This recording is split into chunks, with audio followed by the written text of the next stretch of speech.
Interlock education সেন্টারের পক্ষ থেকে সবাইকে স্বাগতম। আজকে আমরা ওয়েল এবং গুডের ভিতরে পার্থক্য বোঝার চেষ্টা করব। ওয়েল সাধারণত অ্যাডভার্ব হিসেবে ব্যবহৃত হয়, গুড হচ্ছে অ্যাডজেক্টিভ হিসেবে ব্যবহৃত হয়। যেরকম it is a well made car.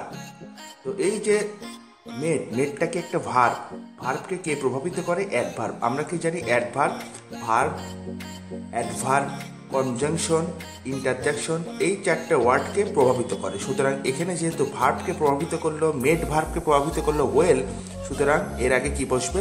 Well বসবে। কি হিসাবে? অ্যাডভার্ব হিসাবে।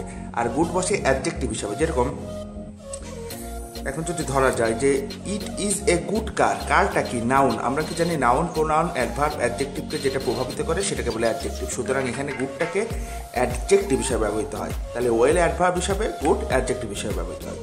এবার আর দুটা ওয়ার্ড, সেটা হচ্ছে ভেরি এবং কোয়াইটের ভেতরে পার্থক্য। তো এখন ভেরিটা সবসময় নেতিবাচক অ্যাডজেক্টিভের আগে ব্যবহৃত হয়, নেতিবাচক অ্যাডজেক্টিভ। আর কোয়াইটটা ইতিবাচক অ্যাডজেক্টিভের আগে ব্যবহৃত হয়। যেরকম আই অ্যাম ভেরি আনওয়েল। তো এই যে আনওয়েল মানে আমি এখন খুব খারাপ অবস্থায় আছি। তো এটাকে আনওয়েলটা অবশ্যই অ্যাডজেক্টিভ। কি অ্যাডজেক্টিভ? নেতিবাচক, অর্থাৎ খারাপ বাচক। তার আগে কি বসলো? ভেরি।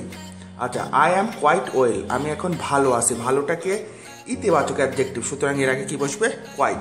একইভাবে the road is very dangerous. Dangerous মানে কি? বিপজ্জনক, নেতিবাচক। সুতরাং এর আগে কি বসবে? Very. The road is quite safe, রাস্তাটি মোটামুটি নিরাপদ। সুতরাং এটাকে ইতিবাচক অ্যাডজেক্টিভ, সুতরাং এর আগে কে বসবে? কোয়াইট। ধন্যবাদ সবাইকে।